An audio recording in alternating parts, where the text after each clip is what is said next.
दोस्तों, आज के आई फैक्शनर के लर्निंग वीडियो ट्यूटोरियल में हम इंग्लिश के वर्ड येल के एज अ नाउन और एज अ वर्ब मीनिंग को समझेंगे। वर्ड येल को यूज़ करते हुए इंग्लिश में 3 सेंटेंसेस बनाएंगे और उनकी ट्रांसलेशन को समझेंगे। ट्यूटोरियल कंसंट्रेशन से देखें क्योंकि फिर है एक एक्सरसाइज। तो शुरू करते हैं जी अपना आज का फैक्शनर का लर्निंग वीडियो ट्यूटोरियल।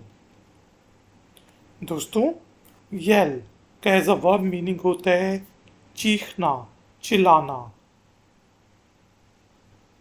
और येल का मीनिंग एज अ नाउन होता है चीख के, जो जोर से कोई चीज़ आपने बोली हो उसको भी येल कहते हैं।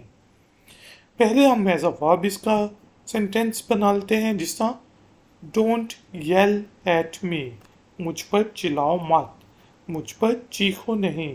Don't yell at me. Why were you yelling? तुम चीख क्यों रहे थे, तुम चिल्ला क्यों रहे थे। अब इसको देखते हैं हम येल को एज अ नाउन कैसे यूज करते हैं।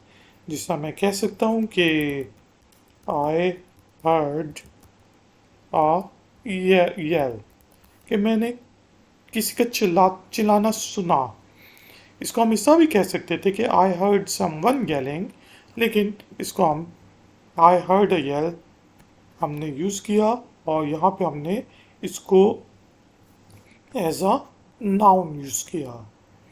तो दोस्तों, उम्मीद है कि आपको इंग्लिश के वर्ड येल के डिफरेंट मीनिंग समझ आ गए होंगे। टाइम हुआ है एक्सरसाइज का। तो एक्सरसाइज के लिए आपने इंग्लिश के वर्ड येल को यूज़ करते हुए इंग्लिश में एक छोटा सा सेंटेंस बनाना है, उसे कमेंट्स बॉक्स में पोस्ट कर देना है। अगर उस सेंटेंस में कोई गलती हुई तो हम में से कोई पॉइंट आउट कर देगा। वीडियो पसंद आई है तो लाइक का बटन ज़रूर प्रेस करें, वीडियो को शेयर करें, और अगर आप आई फैक्शनर के चैनल पर नए हैं तो चैनल को सब्सक्राइब करके बेल आइकन को प्रेस कर दें। मिलते हैं नेक्स्ट वीडियो ट्यूटोरियल में। Until then, take care, keep learning, keep enjoying. Good day.